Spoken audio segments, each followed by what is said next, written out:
அனைவருக்கும் வணக்கம். எல்லோரும் காலையிலிருந்து அமர்ந்திருக்கீங்க. மேடைக்கு வந்த பிறகு 2 செய்திகள் நெகிழ்ச்சியை தந்தது. முதல் செய்தி, இன்னும் 3 மாதத்தில் தமிழ்நாட்டில் தேர்தல் வந்துவிடும். அரசியல் கட்சிகள் தேர்தலை நோக்கி மிக வேகமாக செயல்பட்டு கொண்டிருக்கிறார்கள்.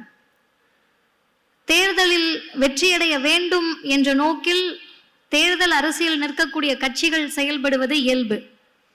ஆனால் ஒரு கட்சி, அந்த கட்சியினுடைய இளைஞரணியின் செயலாளர், தமிழ்நாட்டின் மாண்புமிகு துணை முதலமைச்சர்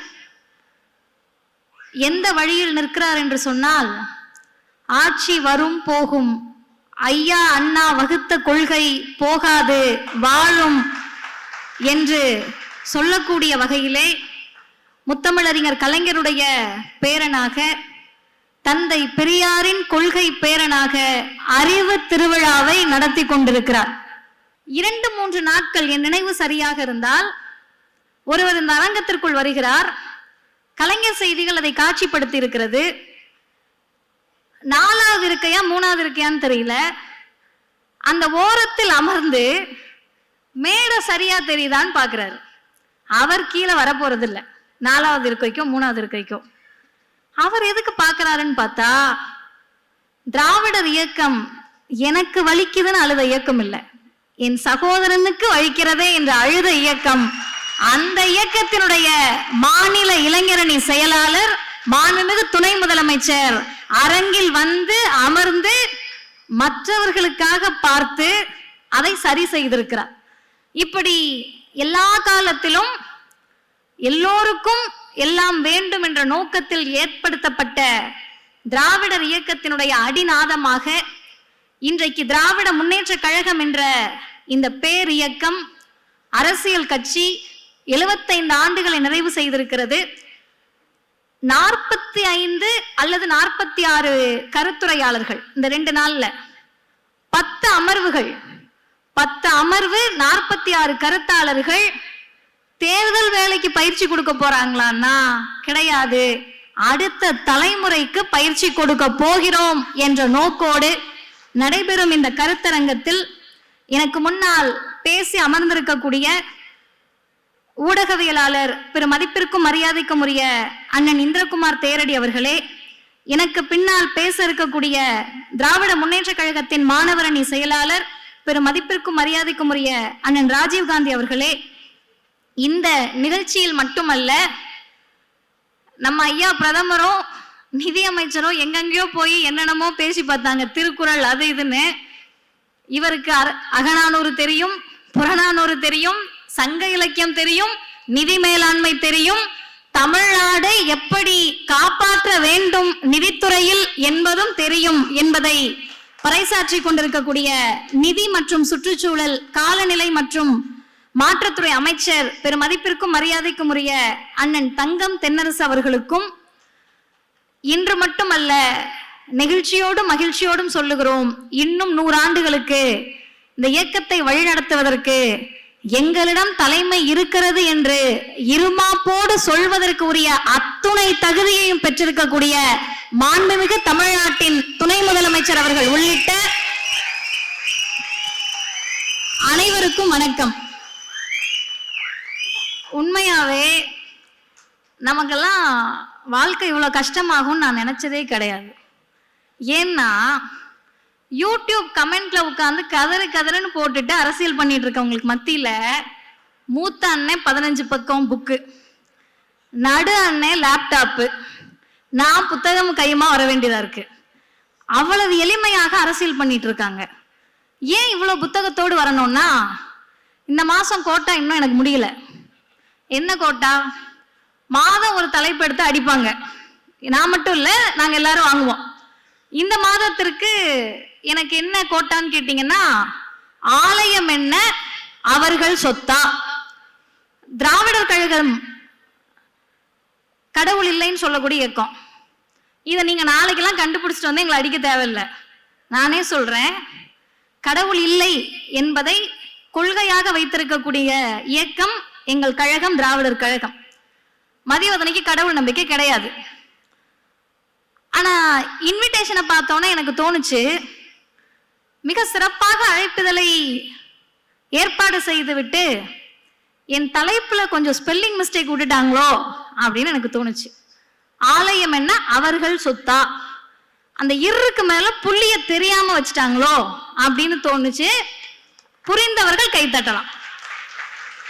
இப்ப ஆலயம் என்ன அவர்கள் சொத்தா என்ற தலைப்பில் கருப்பு சட்டையை போட்டுக்கிட்டு மதிவதனி பேசலாமா? திகாரங்களை பேச வச்சு திமுக வேடிக்கை பார்க்குதா? இந்துக்களே ஒன்று கூடுங்கள் அப்படிலாம் நீ கூப்பிட முடியாது. ஏன்னா முன்வரிசையில் பார்க்கிறேன், எங்க அண்ணன் ஒருத்தருக்கு நெத்தியில கேப்பே இல்லை. இந்த பக்கம் எங்க அண்ணன் மஞ்சள் சட்டையோட குங்குமத்தோட வந்து உட்காந்துருக்காரு. இப்ப வெளியே போய் ஒரு பைட் கொடுக்க போனேன், எங்க அக்கா மாதிரி யாரோ ஒருத்தர் வந்து இவ்வளோ கயிறு மதிவதனின்னு வந்து கட்டி பிடிக்கிறாங்க. அதனால இந்துக்கள் எல்லாம் இங்க இருக்காங்க, நீ அங்க கூப்பிட்டனா ஒருத்தர் வர முடியாது. இப்ப இந்த தலைப்பை எல்லோரும் அனைத்து ஜாதியினரும் அர்ச்சகராக வேண்டும் என்ற நிலையில் இந்த தலைப்பை பேசினார்கள். மாநில சுயாட்சியாக இருக்கட்டும், எனக்கு முன்னால் பேசியவர்களாக இருக்கட்டும், இந்த தலைப்புக்குள் இருக்கக்கூடிய உரிமைகளை பற்றி பேசினார்கள். ஆனா எனக்கு இந்த தலைப்பை பார்த்தோன்னா என்ன தோணுச்சுன்னா, ஆலயம் என்ன உங்க அப்பா விட்டு சொத்தா, அப்படிதான் பிராக்டிக்கலா லிட்டரலா கேட்கிற கேள்வி. ஆனா இந்த இயக்கம் ஆலயம் என்ன உன் சொத்தான்னு மட்டும் கேட்கல, படிப்பு என்ன உன் வீட்டு சொத்தா, அரசு வேலை உன் சொத்தா, உயர் நீதிமன்றமும் உச்ச நீதிமன்றமும் உங்க தாத்தா விட்டு சொத்தா, சட்டமன்றமும் நாடாளுமன்றமும் உங்க சொத்தா, எல்லா இடத்திற்கும் வருவோம் என்று கேட்ட இயக்கம் ஆலயத்தை பற்றி ஏன் கேட்கணும்? நீங்கெல்லாம் கேட்குறீங்க, ஒரு நியாயம் இருக்கு. சாகர வரைக்கும் கடவுள் இல்லை கடவுள் இல்லை இல்லவே இல்லை. இருக்கக்கூடிய வழக்கறிஞர்களுக்கு தெரியும், அது கன்ஃபெஷன் ஸ்டேட்மெண்ட், அழுத்தி சொல்லுகிறார். ஒரு முறை சொன்னோம்னா நமக்கு இருக்கிற தாடிக்கும் நமக்கு இருக்கிற உருவத்துக்கும் சாமி ஆக்கிடுவாங்க. 3 முறை சொல்லி வைப்போம், அழுத்தமா சொல்லி வைப்போம்னு சொன்ன பெரியார் ஏன் ஆலய உரிமையை பற்றி பேசணும்? ஒண்ணுமே கிடையாது. கோவில் இருக்கு, சாமி இருக்கு, கும்பிட போகணுமா வேணாமான்றது என்னோட சாய்ஸ், என் தேர்வு. ஆனால் கோவிலுக்குள் எல்லோரும் போக வேண்டும் என்பது அடிப்படை உரிமை, சுயமரியாதை, தன்மான உணர்ச்சி. அந்த தன்மான உணர்ச்சிய சாமி கும்பிடுறவங்க மட்டும்தான் கேட்கணும்னு எந்த சட்டமும் சொல்லல. சாமி கும்பிடுறவங்க கேட்டிருந்தாங்கன்னா சாமி கும்பிடாத பெரியார் அமைதியா இருந்திருப்பாரு. சாமி கும்பிடுறவங்க கேட்கல, அதனால் பெரியார் கேட்டார். இதை நான் சொல்லல, பயங்கரமான எவிடன்ஸ்லாம் எடுத்துட்டு வந்திருக்கேன். எங்களுடைய கழகத்தின் தலைவர் ஆசிரியர் ஐயா வீரமணி அவர்கள் பேசினாலும் நான் பேசினாலும் எங்க பக்கம் திருப்பிடுவாங்க. நான் எடுத்து வந்திருக்கக்கூடிய புத்தகத்தின் பெயர், வாய்ப்பு இருக்கக்கூடியவர்கள் இந்த புத்தக காட்சியிலும் இருக்கும், வாங்கிக் கொள்ளலாம். தவத்திரு குன்றக்குடி அடிகளாருடைய அறிவு பெட்டகம், தொகுப்பாசிரியர் திராவிடர் கழகத்தின் தலைவர் ஆசிரியர் ஐயா வீரமணி அவர்கள். ஐயா குன்றக்குடி அடிகளார் அவர்கள் இந்த நூலினுடைய பக்கம் 67 ஒரு செய்தியை சொல்றாரு. அது என்ன செய்தின்னு கேட்டா, அவர்கிட்ட பேட்டி எடுக்கிறாங்க திராவிடர் கழகத்தினுடைய துணைத் தலைவர் ஐயா கவிஞர் அவர்கள். இந்த மாதிரி பெரியாருடைய கொள்கை எந்த அடிப்படையில நீங்க அணுகுறீங்கன்னு கேட்கிறாங்க. அதற்கு தவத்திரு குன்றக்குடி அடிகளார் சொல்றாரு, கடவுள் நம்பிக்கை அடிப்படையில் முரண்பாடுகள் இருந்தால் கூட மனிதனை போற்றுகிற அடிப்படையில் முரண்பாடு எதுவும் இல்லை. அடுத்துதான் முக்கியம், நான் நினைக்கிறேன், குன்றக்குடி அடிகளார் சொல்லுகிறார், கடவுள் நம்பிக்கை இருக்கிறவர்கள் மனிதனை மதிக்க கற்றுக்கொண்டிருந்தால் பெரியார் கொள்கை எப்படி இருந்திருக்கும் என்று இப்பொழுது சொல்ல முடியாது. நெத்தி நிறைய குங்குமமும் தின்னூரையும் வச்சுட்டு சக மனுஷனை நீ மனுஷனா மதிச்சிருந்தன்னா எங்க ஐயாவுக்கு வேலை இல்லை. குடுமியை வைத்துக் கொண்டோ அல்லது வைக்காமலோ, இன்னைக்கு ஃபேஷன் ஆயிடுச்சு, நீங்க கண்டே பிடிக்க முடியாது, அந்த அளவுக்கு ஃபேஷன் ஆயிடுச்சு. நான் பெண்களுடைய கூந்தலை சொல்லுகிறேன், உங்களுக்கே புரிஞ்சிருக்கும். இதெல்லாம் வச்சுட்டு நீங்க போயிட்டு சம உரிமையை பேசி இருந்தால், நீதியை பேசி இருந்தால், சமத்துவத்தை பேசியிருந்தால் கருப்பு சட்டைகளுக்கும் திராவிடர் இயக்கத்திற்கும் இந்த மண்ணில் இந்த வேலை இருந்திருக்காது. சொன்னது ஐயா குன்றக்குடி அடிகளார். சரிங்க, கோவிலுக்குள்ளதான் எல்லாரும் போறாங்களே, இப்ப என்ன உங்களுக்கு பிரச்சனை? இன்றைக்கு தேதியில கோவிலுக்குள்ள எல்லாரும் போறாங்க. கோவிலுக்குள்ள எல்லாரும் போறதுனால 100 வருடத்திற்கு முன்பு நடந்ததை தமிழ் சமூகம் மறந்து விட்டது. யாரோ வந்து அருளியதாவது இது கிடைத்தது, எலும்புச்சம்பளத்தை உருட்டி விட்டதுனால கிடைச்சிருச்சு போல, மந்திரம் போட்டதுனால கிடைச்சிருச்சு போலன்னு நினைக்கிறாங்க. தமிழ்நாட்டில் ஆலய உரிமையை பேசியது மட்டுமல்ல, சட்டம் இயற்றாவிட்டால் கருவறைக்குள் நுழைந்து போராடுவோம் என்று அறிவித்த தலைவர் அறிவுலக பேராசான் தந்தை பெரியார் அவர்கள். ஏங்க கோவில் கருவறைக்குள்ள போகணுமான்னு கேட்டா, அருமை சகோதரர்களே, கருவறைலாம் லாஸ்ட் ஸ்டெப் தான், கோவில் 2வது ஸ்டெப் தான். கோவில் தெருவுக்குள்ளே போக முடியல, ஆலயம் மட்டும் மன்னிக்கணும், அவர்கள் சொத்து இல்ல, ஆலயத்தின் தெருக்களும் அவர்கள் கையில் தான் இருந்தது. எனக்கு லாஜிக்கே புரியலங்க. சட்டம் படிச்சிருக்கோம், என் வீட்டுக்குள்ள யாராவது வரக்கூடாதுன்னு சொல்றதுக்கு எனக்கு உரிமை இருக்கு, நான் கட்டின வீடு. என் வீட்டுக்கு வெளியே இருக்க தெருவுக்குள்ள ஏடிஎம்கே கார் வந்து நின்னாருன்னா எனக்கு கடுப்பா இருக்கு, பிஜேபி காரை பார்த்தாலே கடுப்பா இருக்கு, ஆர்எஸ்எஸ் பார்த்தாலே எரிச்சலா இருக்குன்னு நான் சொல்ல முடியுமா? கட்டுனது என் வீடு, ரோடுல நடக்க முடியாதுன்னு எப்படி சொல்ல முடியும்? தனி மனிதர் நானே சொல்ல முடியாதுன்னா, கோவில் பொது சொத்து, கோவிலை கட்டியவர்கள் பொதுமக்கள், கோவிலுக்கு கல்லு சுமந்தது மண்ணு சுமந்தது சித்தாள் வேலை பார்த்தது கொத்தனார் வேலை பார்த்ததெல்லாம் நம்மாட்கள். நம்மாட்கள்னா நீங்க உடனே கூகுள்ல போயிட்டு யாராவது யூடியூப்ல போட்டு விட்டீங்கன்னா ஜாதி பெருமை பேசுகிறாரான்னு வந்துடக்கூடாது. இந்த சமூகத்தில் இருக்கக்கூடிய பார்ப்பனர் அல்லாத அனைவரும் நம்மாட்கள் தான், எங்களவர்கள் தான். பிற்படுத்தப்பட்ட மிகவும் பிற்படுத்தப்பட்ட பட்டியலின பழங்குடியின மக்கள் அனைவரும் எங்களவர்கள். எங்க அண்ணனும் எங்க பாட்டியும் எங்க பெரியப்பாவும் எங்க தாத்தாவும் கட்டின கோவில்ல உட்கார்ந்துகிட்டு தெருவுக்குள்ள நடந்தாலும் இவங்களுக்கு தீட்டாயிடும். எனக்கு தீட்டாதுன்னு சொன்னா வேற மாதிரி கேட்பாங்கன்ட்டு சாமிக்கு தீட்டாயிடுது. ஒரு தலைவர் தான் கேட்டார், என் சகோதரன் கோவிலுக்குள் வந்து சாமிக்கு தீட்டாகிறது என்றால் அதிக பலம் வாய்ந்தது என் சகோதரனா உன் சாமியா? இந்த கேள்வியில தப்பு இருந்திருந்தா பெரியாரிடம் நீங்கள் கேட்டிருக்க வேண்டும். இன்னைக்கு வரைக்கும் பதில் இல்லை. இப்ப தெருவுக்குள்ள போனோம், கோவிலுக்குள்ள போனோம், ஆலயத்துக்குள்ள போனோம், இதெல்லாம் தாண்டி கோவிலுக்குள்ள போகக்கூடிய உரிமை கிடைக்குது. கோவிலுக்குள்ள போயிட்டோம், சட்டம் இயற்றுங்க, போயிட்டோம். போயிட்டு ஏதாவது புரியுதான்னு பார்த்தா ஹிந்தி படத்தை சப்டைட்டில் இல்லாம பார்த்த மாதிரியே இருக்கு. என்னமோ பேசுறாங்களே, என்ன பேசுறாங்கன்னே புரிய மாட்டேங்குது. ஹிந்தி படம் இல்ல, இன்னைக்கு கொரியன் சீரிஸ் பார்த்த மாதிரின்னு கூட வச்சுக்கலாம். அப்டேட்டடா என்ன நடக்குதுன்னே புரியலையே, வசனமா முக்கியன்ற மாதிரி ஒண்ணுமே புரிய மாட்டேங்குது, ஓதிக்கிட்டே இருக்காங்களே அப்படின்னு நினைக்கிறப்பதான் ஒரு தலைவர் கேட்டார், நீ ஒரு மந்திரம் ஓதுற, அது ஏன் தாய்மொழி கிடையாது, நியாயமா யார் கேட்டிருக்கணும்? தமிழ் தேசியம் பேசுறேன், தமிழுக்காக எங்க தாத்தா செத்து போனாருன்னு கதை விட்டுட்டு இருக்கவங்க பேசியிருக்கணும். ஆனால் தமிழை பெரியார் காட்டுமிராண்டி மொழின்னு சொன்னாருன்னு யார் பரப்பி விடுகிறார்களோ அந்த தலைவன் பெரியார் தான் கேட்டார், தாய்மொழி தமிழில் தான் கோவிலுக்குள்ள நீ பாடணும், தாய்மொழி தமிழ் தான் கோவிலுக்குள்ள இருக்கணும். சொன்னோன்னா யாருக்கு தெரியுமா ரோஷம் வந்துச்சு? யாருக்கு தெரியுமா சுயமரியாதை வந்துச்சு? நான் நாத்திகன், ஆனால் என்னுடைய ஆட்சி எல்லோருக்குமானது என்று சொன்ன முத்தமிழறிஞர் கலைஞருக்கு தான் அந்த சிந்தனை வந்தது. கலைஞர் பேசுகிறார், எப்ப பேசினாருன்னு கடைசியா சொல்றேன். கலைஞர் ஒரு இடத்தில் கேட்டு மேடையில, பொது மேடையில கேட்கிறாரு, எங்க ஐயா பெரியார் கடவுள் இல்லைன்ட்டாரு. நாங்க என்ன சொல்றோம்னா, கும்பிடுறதுதான் கும்பிடுற, தமிழ்ல கும்பிடேன்றோம், வணங்குறதுதான் வணங்குற, தமிழ்ல வணங்குன்னு சொல்றோம். அடுத்துதான் முக்கியம் ஹைலைட், என் மொழி தமிழ் தெரியாத கடவுளுக்கு தமிழ்நாட்டில் என்ன வேலை? கேட்டவர் முத்தமிழறிஞர் டாக்டர் கலைஞர். எங்க கேட்டாரு? திராவிடர் கழகத்தினுடைய சிட்டிங் சீஃப் மினிஸ்டர். எப்படிங்க தைரியம் வரும்? எலெக்ஷன்ல நிக்கணும், தேர்தல்ல நிக்கணும், இந்த மக்கள்கிட்ட வாக்கு கேட்கணும். நம்ம சொல்றத 2-3 எழுதுறதுக்கு அன்னைக்கு ஊடகங்கள் நிறைய இருந்துச்சு, பெருமதிப்பிற்குரிய பத்திரிகைகளா அன்னைக்கு இருந்துச்சு. நீங்க ஒண்ணு சொன்னீங்கன்னா 3 எழுதுறதுக்குலாம் ஆள் இருந்தாங்க. எப்படி பேசியிருப்பாரு?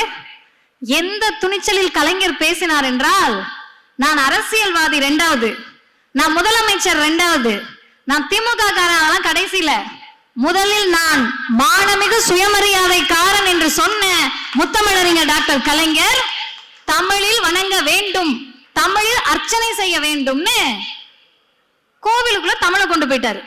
இப்ப யோசிச்சு பாருங்க, தமிழை கோவிலுக்குள் அழைத்து செல்றோம், பாத்துக்கங்க, தமிழை திராவிடம் கோவிலுக்குள் அழைத்து சென்றது, தமிழ்நாட்டு மக்களை கோவிலுக்குள் அழைத்து சென்றோம். கருவறைக்குள்ள ஏன்பா போனோன்றீங்க?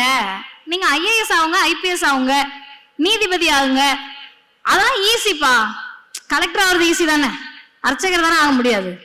ஐபிஎஸ் ஆகிறது ரொம்ப ஈஸி. ஐபிஎஸ் வேலையை விட்டுட்டு ஆடு மேய்க்க வர்றது அதை விட ஈஸி. எல்லாமே ஈஸி தான். அதை விட அர்ச்சகர் வேலை கஷ்டம் அப்படின்னு கேட்டா, அருமை சகோதரர்களே சகோதரிகளே, இந்த மண்ணினுடைய உளவியலை புரிந்து கொள்ளுங்கள். சிரித்து கொண்டே இதை நாம் பேசிக் கொண்டிருக்கிறோம். காரணம் உரிமையை பெற்றிருப்பதால். உரிமையை பெறாத காரணத்தில் இது எவ்வளவு வலியாக இருந்திருக்கும். உரிமை பெறாமல் இடுப்புல துண்டை கட்டிக்கிட்டு நம்ம தாத்தாவும் பாட்டனும் கோவிலுக்குள்ள வெளியே நின்னுட்டு நான் கும்பிடுற சாமி என்ன பார்க்க விட மாட்டேன்றப்ப அவர்களுக்கு அது எந்த வழியை தந்திருக்கும். இதெல்லாம் தாண்டி கோவிலுக்குள்ள போன உடனே அர்ச்சனை போடுவாங்க. அர்ச்சனை போடுறப்ப தின்னூறு இன்னைக்கு நீங்க போய் பாத்தீங்கன்னா தெரியும், எங்கெங்க இருக்கு தீண்டாமை, ஜாதி எங்கெங்க இருக்கு. எல்லாம் நல்லா இருக்கும்ல. நாளைக்கே போங்க, மயிலாப்பூர் போங்க, வேற எங்கேயாவது கூட போகலாம், எங்க பெரிய கோவில்கள்லாம் இருக்கும் அங்க போங்க. திருநூறை கொடுக்கறப்ப அச்சதையை கொடுக்கறப்ப கையை ஒட்டி கொடுக்க மாட்டாங்க, இப்படி போடுவாரு. அது ஏதோ நம்ம கையில லைட்டா பட்டுட்டா கூட கை கழுவ வேண்டியதில்லை, உடம்பு முழுக்க அவங்க அலும்பணும். அந்த அலம்பலை பண்ணிக்கிட்டு இருந்தப்பதான் உன்னாலதான்ப்பா எங்க தம்பியும் அண்ணனையும் அக்காவையும் தங்கச்சியும் பெரியமா பெரியப்பா தொட முடியாது, எங்களவர்கள் உள்ள இருந்தா எங்களை தொட்டு திருநூறு தர முடியும். படுத்தப்பட்ட பட்டியலின பழங்குடியினர்கள் ஆண்டாண்டு காலமாக தெருவில் கூட நடக்க முடியாதவர்கள் இன்றைக்கு கோவில் அர்ச்சகர்களாக கருவறைக்குள் நிற்கிறார்கள். யாரால் நடந்தது? இந்துக்களை ஒன்று கூடுங்கள் என்று அழைத்தவர்களால் நடந்ததா? இந்துக்களுக்காக ஆட்சி செய்கிறோம் என்று சொல்லக்கூடிய பிஜேபியால் நடந்ததா? இந்துக்களுக்கு ஒன்று என்றால் முன்வரிசையில் நிற்பேன் என்று கலவரத்தை தூண்டக்கூடிய சங்கிகளால் நடந்ததா? சங்கிகளுடைய ஆர்ப்பாட்டத்தால் நடந்ததா? சங்கிகளுடைய தலைமகர்களுடைய ஆர்ப்பாட்டத்தால் நடந்ததா? கடவுள் இல்லை என்று சொன்ன பெரியாரும் அவர் வழி வந்த முத்தமிழறிஞர் டாக்டர் கலைஞராலும் இன்றைக்கு பெருமையோடு சொல்லுகிறோம். எல்லோருக்கும் ஆகஸ்ட் 15 சுதந்திர தினம். ஒரு நாள் முன்னாடி ஆகஸ்ட் 14, 2021 ஏறக்குறைய 50 பேருக்கு அனைத்து ஜாதியினரும் அர்ச்சகராகலாம் என்று அந்த பணி நியமன ஆணையை தந்தவர் முத்துவேல் கருணாநிதி ஸ்டாலின் என்ற முதலமைச்சர். இது தீகாக்காரவங்களுக்கு எவ்வளவு நிகழ்ச்சினா, அந்த பணி நியமன ஆணையை கொடுத்து விட்டு பெரியார் திடலுக்கு சென்று ஆசிரியர் ஐயா வீரமணி அவர்களை முதலமைச்சர் அவர்கள் சந்திக்கிறார். எங்கள் தலைமுறைக்கு கீழே உட்கார்ந்துருக்கவங்க நான்லாம் சேர்த்து நம்முடைய தலைமுறைக்கு ஏன் அவங்க எல்லாம் நிகழ்ச்சி ஆகிறாங்கன்னு தெரியாது. வீதிகளில் நின்று போராட்டம் நடத்தி சிறைச்சாலைக்கு போய் பெற்றுக் கொடுக்க முடியாத உரிமையை நம்மவர் ஒருவர் முதல்வர் நாற்காலியில் உட்கார்ந்து சத்தம் இல்லாமல் செய்து காட்டிருக்கிறார். ஒண்ணும் இல்லைங்க, வெற்றிடம். கலைஞர் போயிட்டாரு, செம்ம ஜாலி கொண்டாட்டம். உட்கார்ந்து இருந்தப்ப அவராது பரவாயில்ல கொஞ்சம் கருணை காட்டுவாரு. இந்த மனுஷன் ஈவிரக்கம் பார்க்காம சத்தம் போட்டு அடிச்சா கூட சரி வலிக்குதுன்னு கத்திரலாம். கும்மாங்குத்து தான், ஊம குத்துனுவாங்கல்ல, அப்படி குத்து குத்தி விட்டுட்டு நினைச்சு பாருங்க, சட்டம் போட்டு இதை சாதிக்க முடிந்ததா? சட்டம் எப்ப வந்துச்சு? நம் பாட்டன் கட்சி காலமான நீதி கட்சியில சட்டம் இயற்றினாங்க. சட்டம் இயற்றுகிற போது நான் இதை இந்த இடத்துல சொல்லலாமான்னு தெரியல, ஆனா எப்படி வாங்க போறது 2-3 சொல்லிட்டு வாங்கிக்கலாம், ஒன்னும் பிரச்சனை இல்லை. சொல்லாம போயிட்டோம்னா மனசு கஷ்டமா இருக்கும். ஹிந்து நாளிதழில் அன்னைக்கு ஹிந்துல வந்தது, இன்னைக்கு ஹிந்துல வராது அப்படின்னு உத்தரவாதம் கொடுப்பதுக்கு யாரும் இல்லை, வரலாம். என்ன எழுதியிருக்காங்கன்னா, நீதி கட்சி என்ன பண்றாங்கன்னா, எல்லாருமே குசும்பு பிடிச்சவங்க தான் போல, இன்னைக்கு சட்டமன்றத்தில் உட்காந்து ராகிங் பண்ணிட்டு இருக்காங்களா, அந்த மாதிரி தான் போல. யாரும் ராக் பண்றாங்க? உங்கள் முடிவுக்கு விட்டு விடுறேன். இப்ப இவங்க என்ன பண்றாங்க, நீதி கட்சியில இந்த சட்டத்தை கொண்டு வரணும், இந்து சமய அறநிலைத்துறை பாதுகாப்பு சட்டம், கோவில்களை பாதுகாக்கணும். யார்கிட்ட பாதுகாக்கணும்? கோவில்ல நிறைய பூனை தெரியுது, பூனை கிட்ட இருந்து காப்பாத்தணும் அப்படின்னு முடிவுக்கு வராங்க. முடிவுக்கு வந்து டிஸ்கஷன் நடக்கிறப்ப ஹிந்துக்கு மூக்கு வைத்துருது. இந்த ஹிந்துக்களுக்கு இல்ல, பேப்பருக்கு மூக்கு வைத்துருது. எழுதுறாங்க, 48 உறுப்பினர்கள், 3 மடங்கு உறுப்பினர்களை கொண்ட சபையில் 3 கோடி மக்களின் மத உணர்வுகளை பற்றி முடிவெடுப்பது போலித்தனமானது. வாஸ்தவமான பேசுதாங்க. 3% பேர் உட்கார்ந்துகிட்டு 3 கோடி பேரோட முடிவெடுப்பியா நீ? ஒன்றிய அரசுலையும் ஒன்றிய அரசினுடைய உறுப்பினர்களாகவும் இந்தியா முழுவதும் 3% உட்கார்ந்துகிட்டு 97% மக்களுடைய உரிமைகளை முடிவெடுப்பேன்னு சொன்னா அது போலித்தனமானது தானே. 3% பார்ப்பனர்கள் உட்கார்ந்துகிட்டு 97% பார்ப்பனர் அல்லாத மக்களுடைய பிசி, எம்பிசி, எஸ்சி, எஸ்டி உடைய கல்வியில் தலையிடுவீர்கள் என்றால் அது போலித்தனமானது இல்லையா? 3% உட்கார்ந்துகிட்டு 97% கோவிலுக்குள்ள விட மாட்டேன்னா அது போலித்தனமானது இல்லையா?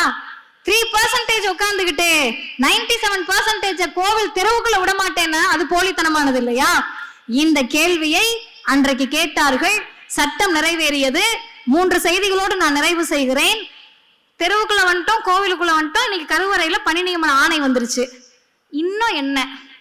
ஆலயம் என்ன அவர்கள் சொத்தா? எதுக்குங்க கேக்குறீங்க? எதுக்கு கேட்கிறோம்னா, நமக்கெல்லாம் ஒரு பிரச்சனைனா அவங்க கிட்ட போவோம், அவங்களுக்குள்ளே பிரச்சனைனா யார்கிட்ட போவாங்கன்ற மாதிரி நீதிமன்றங்கள் இன்றைக்கு கண்ணீர் வெடிக்கிறது. உனக்கெல்லாம் பிரச்சனைனா என்கிட்ட வருவ, ஏன் அமர்வுக்கு இந்த கேஸ் வந்துடக்கூடாதுன்னு அவங்க பாத்துக்கிறாங்கன்னு உச்ச நீதிமன்றத்தின் தலைமை நீதிபதி புலம்புகிறார். இப்ப இந்தியாவை ஆள்வது யார்? இந்தியாவை ஆளக்கூடியதாக எது இருக்கிறது? இந்தியாவினுடைய உச்ச நீதிமன்ற தலைமை நீதிபதி இன்றைக்கு கவலை தெரிவிக்கக்கூடிய அளவிற்கு யார் அவர்களை ஆட்டி படைக்கிறார்கள்? ஏதோ பிரச்சனையை கேட்டாலும் உச்ச நீதிமன்றம் ஒரு அண்ணனுக்கு தான் புரிஞ்சிருக்கு. நன்றிண்ணா. எல்லாரும் என்ன பண்றாங்கன்னா வரிசையா உச்ச நீதிமன்றத்துக்கு ஓடிடுறாங்க. உச்ச நீதிமன்றத்துக்கு போன உடனே அங்க பாத்துக்கலாம், டீலிங் தான், நான் தானே நீ தானே அப்படின்னு 2 வழக்குல தீர்ப்பு கொடுத்தாங்க. இந்த 2 வழக்கு தீர்ப்பையும் மேலோட்டமாக பார்த்தால் அனைத்து ஜாதியினரும் அர்ச்சகராகலாம், பிரச்சனை இல்லை. அடுத்து உயர் நீதிமன்றத்துக்கு கேஸ் வருது, அனைத்து ஜாதியினரும் அர்ச்சகராகலாம், பிரச்சனை இல்லை. அதுக்கு அடுத்து ஒரு லைன் போடுறாங்க, ஆகம விதிப்படி நடைபெறக்கூடிய கோவில்களில் இல்ல, ஆகம விதிப்படி எந்த கோவில்கள்லாம் இருக்குன்னு கணக்கெடு, அதுக்கு ஒரு கமிஷன் போடு.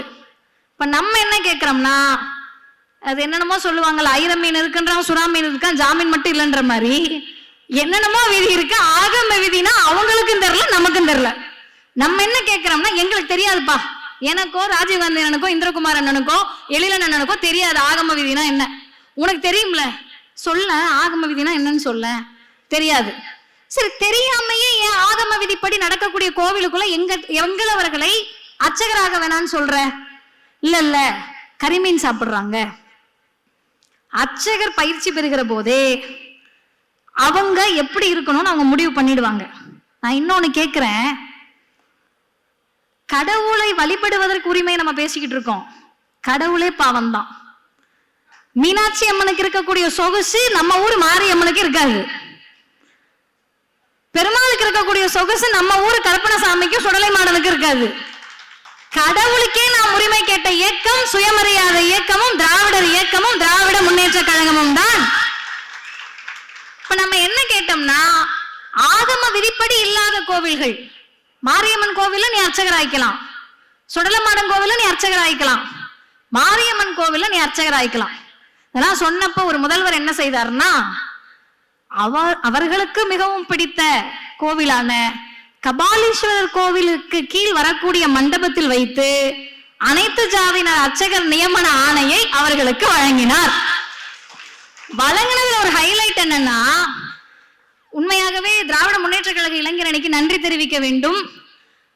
பேச்சாளர்கள் கருத்தாளர்கள் என்றாலே பெண்களுடைய முகம் பல நேரங்களில் நினைவுக்கே வராது. ஆனால் இந்த அரங்கில், இந்த அமர்வுகளில், பெரும்பாலும் எல்லா அமர்வுகளிலும் சரியான பிரதிநிதித்துவத்தை பெண்களுக்கு வழங்க வேண்டும் என்பதில் தமிழ்நாட்டின் துணை முதலமைச்சர் தெளிவாக இருந்திருக்கிறார். அது இது எதுக்குங்க இப்ப சொல்றீங்கன்னா, அர்ச்சகரானதை கூட சரி ஏதாவது ஜலுசில் வாங்கி குடிச்சு கூட ஆத்திக்கலாம். ஓதுவோர் நியமனத்தில் ஒரு பெண், இவங்க அப்பாவுக்கு மேல இருப்பாரு போலயே. அவங்க அப்பா செஞ்ச சம்பவம் என்ன தெரியுமா? தமிழ்நாட்டின் வரலாற்றில் கலைஞர் என்ற பெயரை தவிர்த்து விட்டால் தமிழ்நாட்டின் வரலாறு முழுமை பெறாது. ஏன்னு காரணம் சொல்றேன். மதிவதனி ஒருவேளை சாமி நம்பிக்கை இருந்து கோவிலுக்குள்ள போனா, அர்ச்சகரானா ஓதுவாரானா 3 நாள் தீட்டாயிடுமா. மாதவிடாய் காலத்தில் உள்ள வரக்கூடாது. தயவு செஞ்சு இதுக்கெல்லாம் நம்ம ஒரு காலத்துல முகம் சுளிக்கவே கூடாது. அறிவியலை ஏற்றுக்கொள்வதால் தான் அறிவு திருவிழாவை நடத்தி கொண்டிருக்கிறோம். இப்ப நான் உள்ள போக கூடாது, கலைஞர் பாக்குறாரு, பெண்கள் எல்லாம் உள்ள கூட்டு போவேன் அப்படி இப்படின்னு இவனுங்கள்ட்ட எதுக்கு ஆர்கியூ பண்ணிட்டு, சட்டத்தை போடு, கோவில் அறங்காவலர் குழுக்களில் இனிமேல் பட்டியலினத்தவரும் பெண்களும் நிச்சயமாக இடம்பெற வேண்டும். மதுரை மீனாட்சி அம்மன் கோவிலில் பெண் அறங்காவலர் இருக்கிறார், காரணம் முத்தமிழறிஞர் கலைஞராக இருக்கிறார். உள்ள போயிட்டோமா, ஓதுவார் பெண். எங்க அக்கா போய் பாடுறாங்க, நானும் நமக்கு தேவாரம் திருவாசகம்லாம் கொஞ்சம் இடிக்கும், இத்தனைக்கு நான் நல்ல டாப் ரேங்க் வாங்குற பிள்ளைதான், ஆனா நமக்கு அதை வரிசையா சொல்ல முடியல. தென்னாடுடைய சிவனை போற்றி, எந்நாட்டவருக்கும் இறைவா போற்றி, ஏகம்பத்துறை எந்தாய் போற்றி, பாகம் பெண் உரு ஆனாய் போற்றி, பராய்த்துறை மேவிய பரணே போற்றி, சிராய்ப்பள்ளி கையிலை மலையானே போற்றி போற்றி. கொஞ்சம் ஸ்ருதி எல்லாம் சேர்த்துக்கிட்டீங்கன்னா நல்லா வரும், நமக்கு வராது. இதெல்லாம் ஸ்ருதி எல்லாம் போட்டு திருவாசகம் தேவாரம். நான் பேசுறது உங்களுக்கு புரிஞ்சிச்சுல? தப்பா சொன்னேன்னா நாளைக்கு நீங்க என்ன ட்ரால் பண்ண முடியும்ல? காலமா தப்பா சொல்றாங்களா சரியா சொல்றாங்களான்னு தெரியாத சமஸ்கிருதம் கோவிலுக்குள் ஒலித்த போது தாய்மொழியான தமிழில் தேவாரமும் திருவாசகமும் ஒலித்தது திராவிட முன்னேற்ற கழகத்தால், முத்துவேல் கருணாநிதி ஸ்டாலின் என்ற முதலமைச்சரால். இறுதியாக நமக்கும் மனசு இருக்கு, அது புண்படுத்தக்கூடாது. அக்னிஹோத்திரம் ராமானுஜம் தாத்தாச்சாரியார் எழுதிய புத்தகம், வாய்ப்பு இருந்தால் வாங்கி படியுங்கள். இதுல என்ன செய்தி சொல்லியிருக்காருன்னா, நம்மளாவது எப்ப கோவில் எங்களது விட்டுட்டு வெளியே போ அப்படின்லாம் சொல்லல. நல்லா கேட்டுக்கங்க, கோவில் எங்களது விட்டுட்டு வெளியே போ நம்ம சொல்லல, நீயும் இரு நாங்களும் இருன்னு சொல்றோம். ஆனா இவர் என்ன சொல்றாருன்னா, பூஜை என்பது ஆரியர்களுக்கானது இல்ல. ஏங்க இல்ல? ஆரியர்களுக்கு சிலை வழிபாடு இல்ல. அப்ப யார்கிட்ட இருந்து ஆட்டைய போட்டாங்க, யார்கிட்ட இருந்து எடுத்தாங்க அப்படின்னு கேட்டா, இவர் சொல்லுகிறார், தமிழர்கள் வரலாற்றில் தான் சிற்பம் செய்யக்கூடிய முறை இருந்தது. கல்லை சிற்பமாக உருவாக்கக்கூடிய முறை தமிழர்களிடம் இருந்தது. கல்லை சிற்பமாக உருவாக்கினார்கள், அதை வணங்கினார்கள். கடவுளானது, கடவுளுக்கு அவர்கள் பூவை வைத்து வழிபட்டார்கள். பூசை, அந்த பூசை ஆரியர்களால் பூஜையானது. இப்ப கோவிலோ உன் கான்செப்ட் இல்ல, கோவில் இருக்க சிலையும் ஒன்னது இல்ல. ஆனா எங்கால உள்ள விட மாட்டேன்னு சொன்னா கேட்டுக்கிட்டு சும்மா இருக்க கூடாதுன்னு சொல்ற நம்ம இந்துக்களுடைய விரோதி. நீ படிக்க கூடாது, புதிய கல்விக் கொள்கை கொண்டு வருவேன். நீ டாக்டர் ஆக கூடாது, நீட்டு கொண்டு வருவேன். நீ எங்கிட்டாவது படிச்சு உருப்படக்கூடாதுன்னு நிதி கொடுக்க மாட்டேன். நீங்கெல்லாம் ஓட்டு கூட நிம்மதியா போட்டக்கூடாதுன்னு எஸ்ஐஆர் கொண்டு வருவேன். நீங்களாம் வாழ்ந்துடவே கூடாதுன்னு சொல்லி சிட்டிசன்ஷிப் அமெண்ட்மெண்ட் ஆக்ட் கொண்டு வருவேன்னு எல்லாவற்றையும் கொண்டு வரக்கூடிய பிஜேபி RSS தமிழர்களுக்கு மட்டுமல்ல மனித இனத்திற்கே எதிரி என்பதை சொல்லக்கூடியதுதான் 2026 தேர்தல். இப்படி சொல்லி முடிக்கிறேன். கோவில் தெருவுக்குள் அழைத்து சென்றது சுயமரியாதை இயக்கம், திராவிடர் இயக்கம். கோவிலுக்குள் அழைத்து சென்றது திராவிடர் இயக்கம். கோவில் கருவறைக்குள் இந்து சகோதரர்களை அழைத்து சென்றது திராவிடர் இயக்கம், திராவிட முன்னேற்ற கழகம். கோவிலுக்குள் பெண் ஓதுவாரை அழைத்து சென்றது திராவிடர் கழகம், திராவிட முன்னேற்ற கழகம். இந்துக்களே ஒன்று கூடி 2026 ஆலயம் மட்டுமல்ல, எதுவும் உங்க அப்பா விட்டு சொத்து கிடையாது, தமிழர்களின் திராவிடத்தின் சொத்து என்பதை நிரூபிக்க திராவிட முன்னேற்ற கழகம் ஆட்சி அமைக்கும். வாய்ப்புக்கு நன்றி, வணக்கம். வாழ்க பெரியார், வளர்க பகுத்தறிவு.